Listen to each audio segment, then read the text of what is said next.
Nós vamos para o intervalo comercial agora e nós estávamos falando a respeito do tabelamento de frete. Nós tivemos o entendimento do presidente do Sindicato Rural de Sorriso, daqui a pouco a gente vai voltar a falar com ele, também do Cláudio Cavol, que é da área de transportes, e também da deputada federal Tereza Cristina Corrêa da Costa, está aqui conosco, nós temos aqui uma mesa muito bem composta.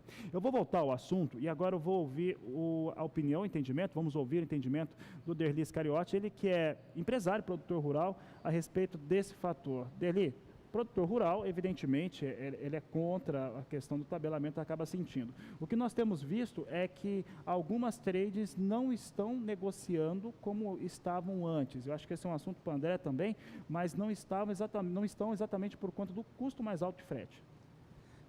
Esse é o impasse que hoje existe com o tabelamento do frete, que a deputada mencionou aí, que vai para a sanção, né, para firmar o tabelamento do frete. Se passar, temos aí um problema.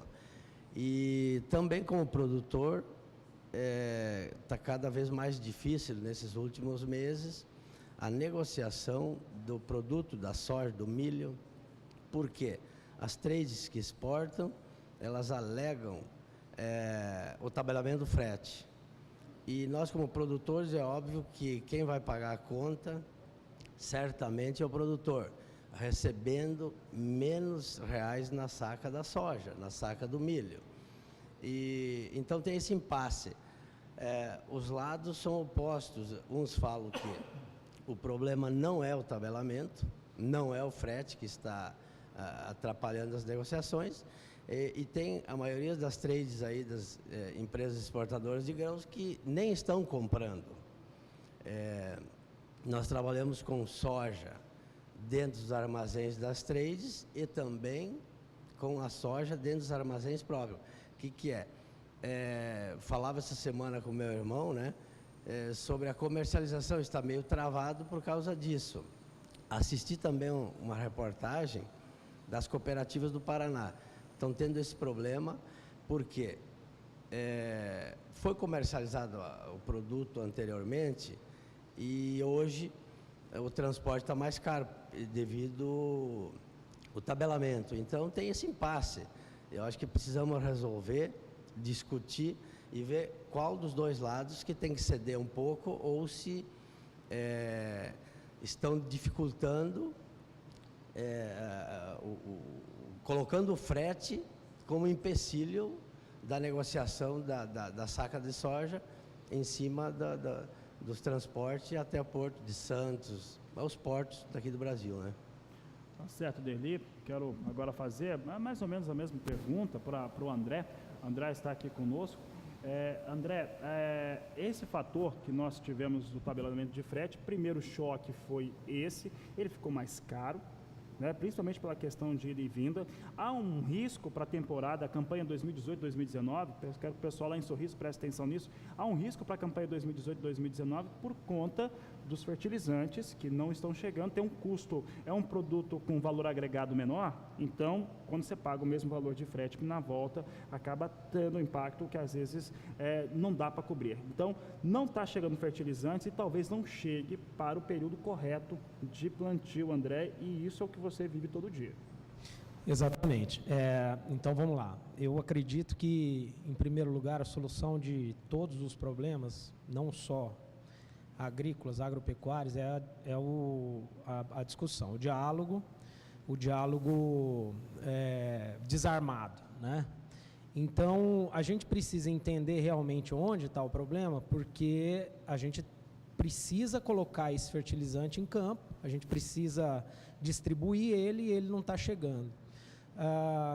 Conversando no nosso grupo de compra, a gente teve uma reunião muito grande, muito extensa com o fornecedor, no sentido de entender qual a dificuldade de colocar o produto nas propriedades, e chegamos até a acordar um meio termo nesse novo tabelamento de frete. Claro que a gente está falando de um problema de força maior, né? Acordamos numa greve onde decidiu-se fazer um tabelamento que gostei muito do comentário da deputada Tereza, onde tabelamento é um retrocesso e que a gente precisa realmente ter uma referência até para ajudar os motoristas aí que fazem frete de maneira autônoma, né? E não tem aí um balizamento do seu custo de frete, mas tabelar isso e achar que todo mundo vai pagar o mesmo valor e que isso não vai impactar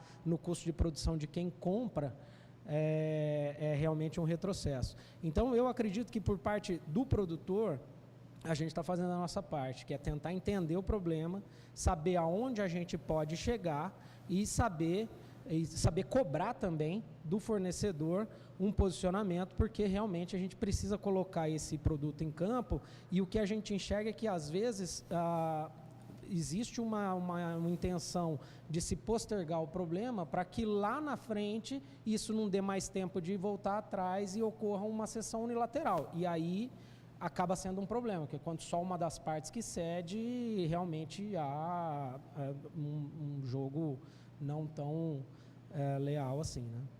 Tá certo. Nós vamos agora para o Mato Grosso, lá para Sorriso, e eu lembro que os transportadores, os motoristas principalmente, os últimos anos não tem sido fácil para eles.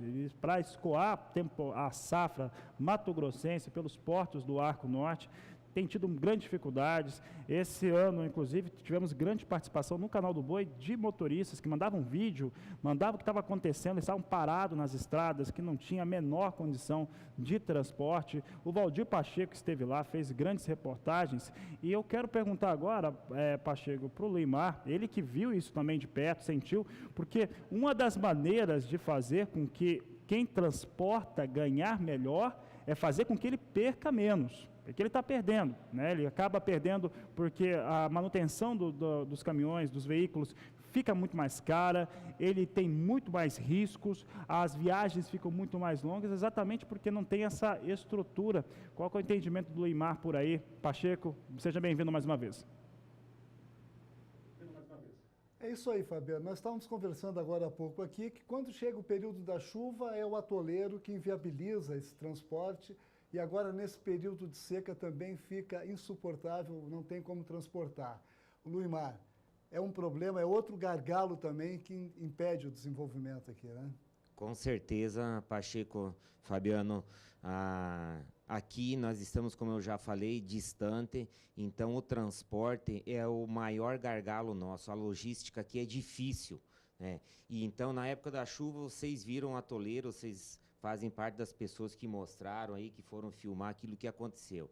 E agora, na época da seca, esse transtorno com o tabelamento do frete.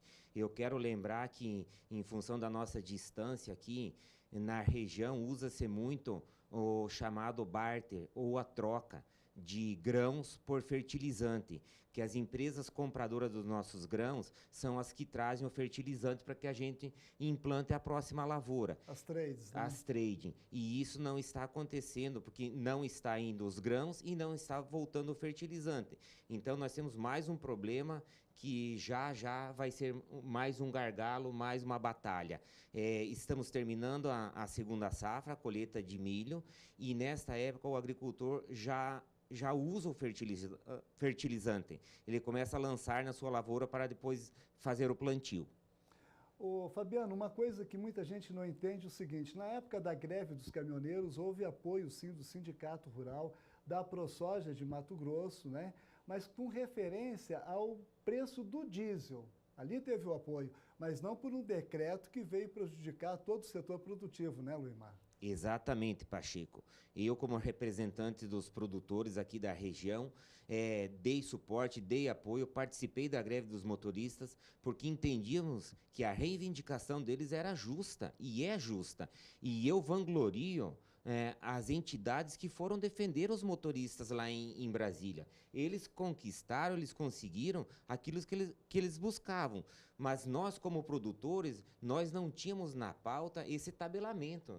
A proposta que chegou para nós era diminuição do preço do óleo diesel e também isenção dos impostos incidentes sobre o óleo diesel para que se tornasse mais barato, para que o transportador, o motorista autônomo ou as transportadoras tivessem um certo lucro naquele trabalho prestado.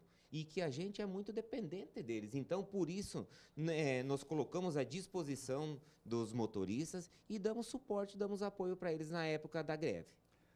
Fabiano, a grande preocupação agora aqui também é dia 15, a partir do dia 15 de setembro, acaba o vazio sanitário, inicia o plantio da soja. E esses insumos que não chegaram até agora? É outro problema, é outro gargalo. É um grande gargalo, a nossa região não tem condições de transportar isso rapidamente, em função da distância, isso está acumulado nos grandes centros, nos portos, nas indústrias misturadoras de fertilizantes.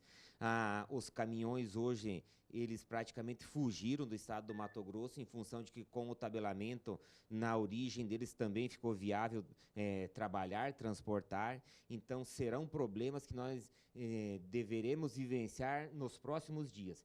E eu acho que como solução a gente deveria sentar na mesa todo junto e principalmente o governo. Eu acho que o governo criou uma fonte alternativa de renda e ele não atendeu aquilo que seria a solução para toda a cadeia dependente do transporte. Ok, Luimar, muito obrigado pela sua participação. Voltamos a Campo Grande. Fabiano. Obrigado, Luimar. Obrigado, Pacheco, também. Por aqui a gente segue. Agora falamos um pouco de tabelamento de frete, falamos da produção de carnes e também de grãos no Brasil. Eu quero tratar de um tema agora que voltou a ser um pouco mais discutido por conta da Abrafrigo, que agora recentemente conseguiu uma liminar que desobriga a retenção do tributo do Fundo Rural. O Fundo Rural é uma realidade, ele está colocado sobre a produção rural brasileira em vários segmentos. Tereza, você que fez a relatoria, trabalhou muito sobre essa questão, não é fácil, porque, de certo modo, é fazer com que o produtor rural, com que o elo da produção, que você tem uma identificação enorme, de certo modo, tenha que ceder um pouco, né, mas precisava ser feito. Hoje, falando resumidamente como que fica a situação do produtor rural e das empresas também, junto a essa tributação. Bom, eu acho que, inquestionavelmente, o futuro, o presente e o futuro estão resolvidos, porque conseguimos aí avanços consideráveis, diminuindo em 40% o valor da tributação, e o ano que vem a folha, né? Que eu acho que esse é o maior ganho, que eu não vejo o produtor falar muito sobre isso, mas você poder fazer a opção pela folha, a grande maioria, eu acho que aí vai estar o maior ganho do produtor rural. A adesão por 3 vezes foi prorrogada e a adesão acabou ficando para 30 de outubro. A partir do dia 6 de agosto, você já ganhou um ano, né? Você vai ter que fazer os cálculos sobre 4 anos e não mais 5, porque a lei já tem um prazo aí que dá esse ano fiscal aí a menos para quem fizer a adesão. Você tem aí uma adesão com um prazo que em nenhum outro imposto se teve, de 176 meses, podendo ainda ser prorrogado em mais 60, caso você não consiga quitar esse passado, né, esse passivo do passado.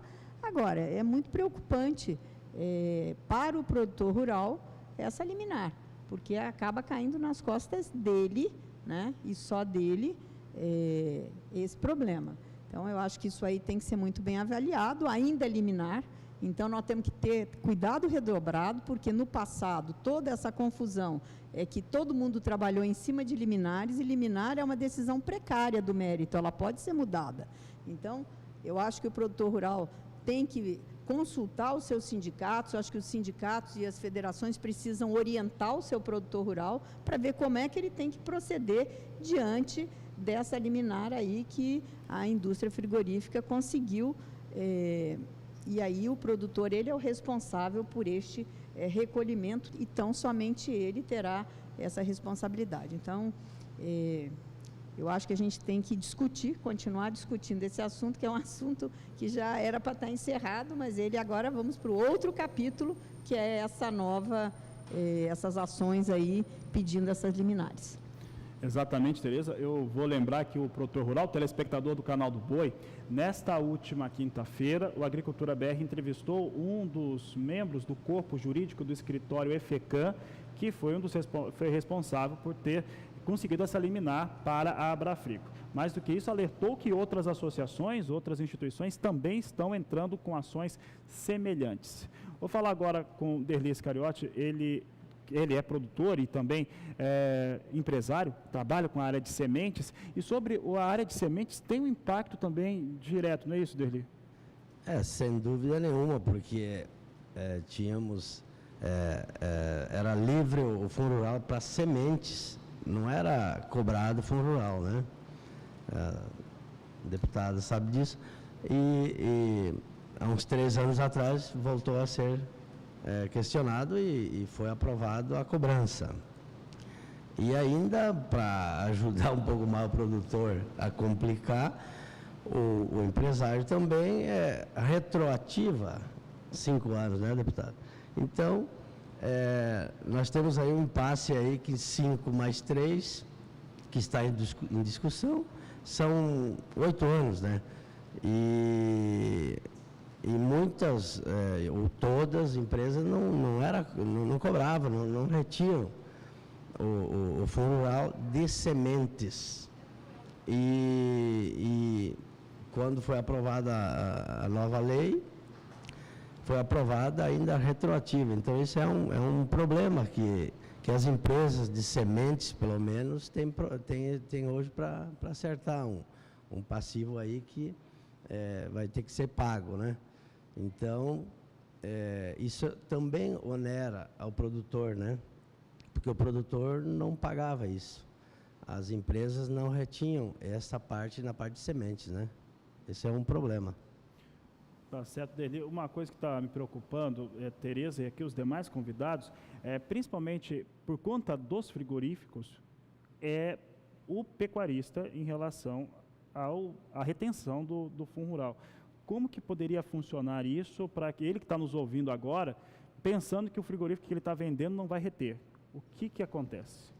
Eu acho que ele vai ter que, por isso que eu estou dizendo, tem que procurar os sindicatos, as federações, elas vão ter que dar uma orientação de como é que o produtor tem que fazer, porque o frigorífico, ele exercia o papel de substituto tributário, né? Então, se ele não cobrasse, o produtor estava aí, se ele não tivesse uma liminar, o produtor estava isento dessa responsabilidade. A responsabilidade fiscal era do ponto, da última ponta da cadeia, que era o frigorífico. Assim como na semente, é a sementeira, quem faz a semente pura, enfim.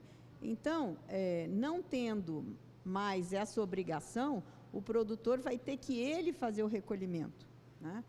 Esse é o meu entendimento. Agora, como fazer isso? A Receita tem que estar preparada para isso, mas eu volto a dizer, tem que ver quem faz parte, quem conseguiu essa liminar, quem são as indústrias que já têm isso na mão.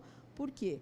Porque senão nós vamos cair no mesmo problema que nós tivemos no passado. Liminares que foram dadas das mais variadas formas, com depósito judicial, sem depósito, e foi o que virou esse imbróglio todo. Então, eu acho que é um tema importantíssimo que precisa ser discutido urgentemente, para o produtor ter segurança do que ele vai fazer. Ou ele cobra do frigorífico essa retenção, se foi feita em nome dele, ou se ele vai ter que fazer o boleto e ele recolher o 1,5%, que é o novo Fundo Rural.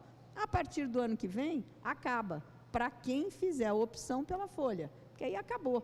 Aí eu quero pagar a folha, vou pagar como se paga a previdência urbana. Vai lá, recolhe, põe o número de funcionários, faz o cálculo, a parte do empregador e a parte do empregado, recolhe-se e está resolvido. Você não depende mais das indústrias, né? Mas hoje, nesse intervalo, eu acho que é muito preocupante. Eu vou até pedir para o pessoal lá da frente, a parte técnica da frente, fazer um parecer, né, para distribuir porque eu acho importantíssimo a gente não voltar ao status de antes e aí ficar com um passivo aí em aberto, sem necessidade, sendo que hoje o valor a ser pago é muito menor do que era no passado, do 2,3, e as pessoas entrarem de novo na dívida ativa, enfim, com todos os problemas que todo mundo viveu durante esses 10 anos aí, entre o primeiro julgamento do Fundo Rural e até a nova lei.